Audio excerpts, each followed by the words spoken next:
नमस्कार, मी अजिंक्य भातंब्रेकर. तुम्ही पाहताय न्यूज 18 लोकमत. चेंबूर परिसरात शनिवारी दरड कोसळून झालेल्या दोन वेगवेगळ्या दुर्घटनांमध्ये 19 निष्पाप नागरिकांचा मृत्यू झाला. या दुर्घटनेमुळे या परिसरातल्या रहिवाशांमध्ये भीतीचं वातावरण पसरलंय.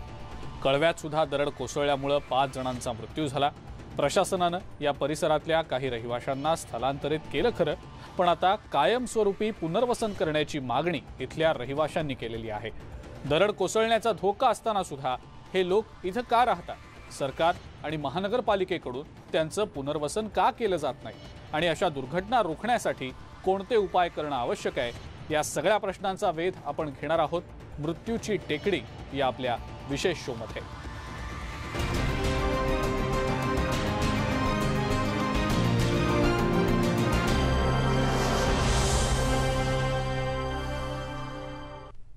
मुंबईच्या आजूबाजूला अनेक डोंगर, अनेक टेकड्या आहेत.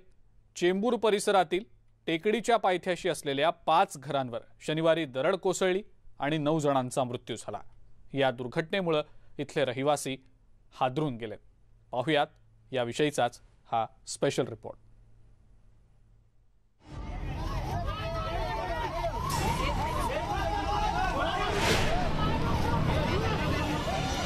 मुंबईच्या चेंबूर परिसरात शनिवारी रात्री दरड कोसळून झालेल्या दुर्घटनेत निष्पाप नागरिकांचा बळी गेलाय.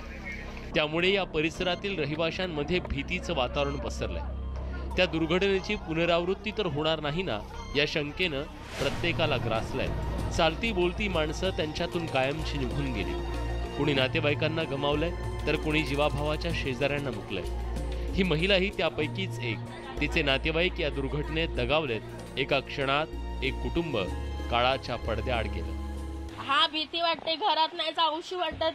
हे बघायला इच्छा नाही होत आहे. सर्व म्हणजे प्रेत सर्व डोळ्यांनी बघितले, नकोसं वाटते माहिती. जे लोक गेले ते तुमचे परिचित होते?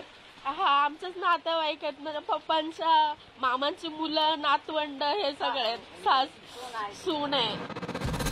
शनिवारची रात्र इथल्या रहिवाशांसाठी जणू काळ रात्र ठरली. रात्री 12 वाजण्याच्या सुमारास अचानक दरड 7 ते 8 घरांवर कोसळली. त्यावेळी प्रचंड आवाज झाला.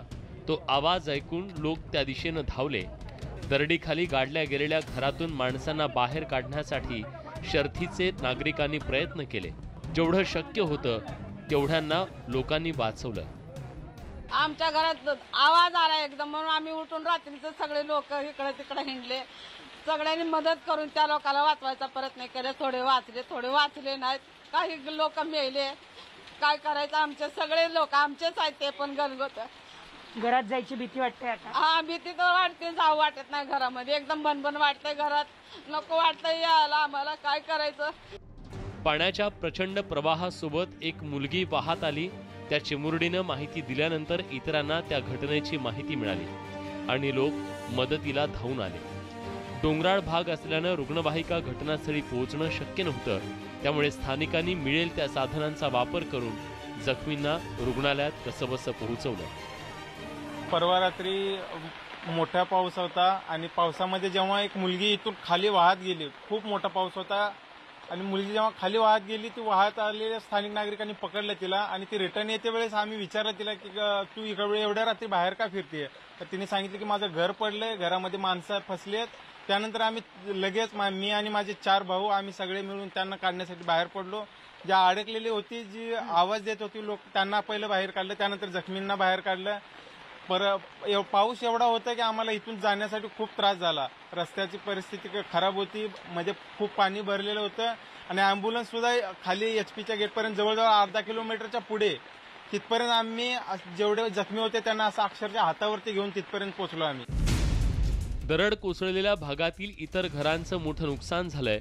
त्यामुळे अनेक कुटुंबांवर बेघर होण्याची वेळ आली आहे.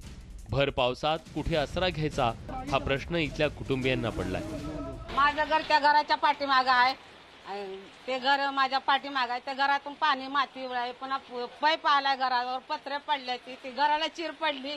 माझे नातू आहे, 2 लेकर आहे. ती लोकांच्या दारात जाऊन बसल्यात पावसामुळे. शाळेत जाऊन आम्ही दोघी माहिती की बसून आलो. आमची लय परिस्थिती बेकार आहे. काय करायचं सांगा आता तुम्ही. चेंबूरच्या या डोंगरालगत मोठी वस्ती असून 35 ते 40 वर्षांपासून लोक इथं राहतात, पण एवढ्या वर्षात एकदाही अशी दुर्घटना घडली नसल्याचं स्थानिकांचं म्हणणं आहे. शनिवारच्या दुर्घटनेमुळे एका क्षणात होत्याचं नव्हतं झालंय.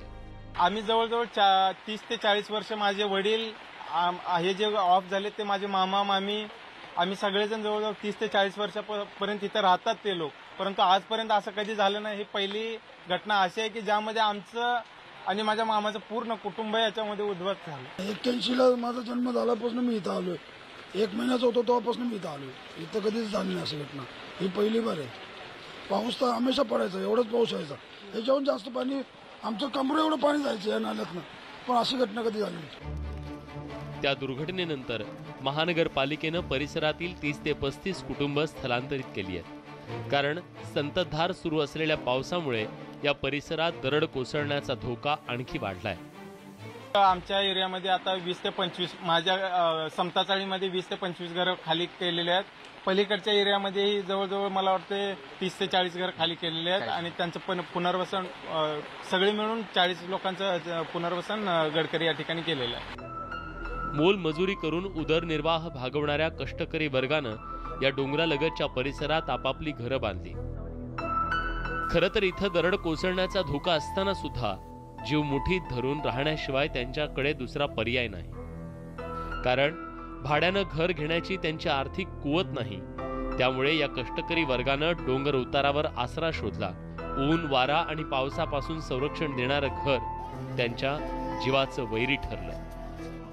मातीकाम करणारे माणसं आहेत, सर्वसाधारण आहेत, जे कमवून भाड्याचं घर स्वतःचं घेऊ नाही शकत आणि 95 पासून इकडे राहतात. आणि ह्यांना यांच्याकडे 95चे पुरावे आहेत, 2000चे आहेत, 2018चे आहेत. तर जे पण डोंगराच्या कडेनी जे पण घर आहेत त्यांना सुरक्षित ठिकाणी त्यांना स्वतःचं घर सरकारने द्यावं, हीच माझी इच्छा. आणि ही सगळी झोपडपट्टी जी कडला आहे, जे असुरक्षित राहतात, तर ते खाली करण्यात यावी आणि सगळ्यांना स्वतःचं घर द्यावं. असं नाही की आता इकडे म्हणजे तात्पुरतं शिफ्टिंग केले तर तिथे काय करतात आहे, तिथे ना सोय आहे. तिथे डोंगरामध्ये सोयी सुविधा तरी आजूबाजूला पाहिजेत म्हणून लोक तिथं जायला हे करतात आहे. निवडणुका आल्या की या परिसरातील लोकांना राजकारण्यांकडून पुनर्वसनाचं आश्वासन दिलं जातं. बिल्डर मार्फत सर्वेक्षण केलं जातं.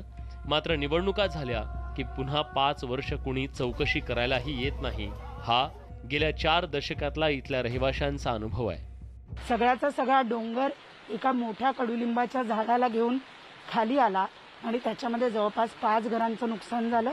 आणि आपण पाहतोय की पूर्णपणे तो मलबा अजूनही या ठिकाणी आहे. ही सगळी लोक जीव मुठीत घेऊन अशा ठिकाणी राहतात, कारण घर हे सगळ्यात मोठं संरक्षण त्यांना वाटतं. पण जेव्हा तेच घर तुमचा जीव घेतं त्यावेळेला प्रश्न उरतो, तो माणसाला संरक्षण कुठे आहे.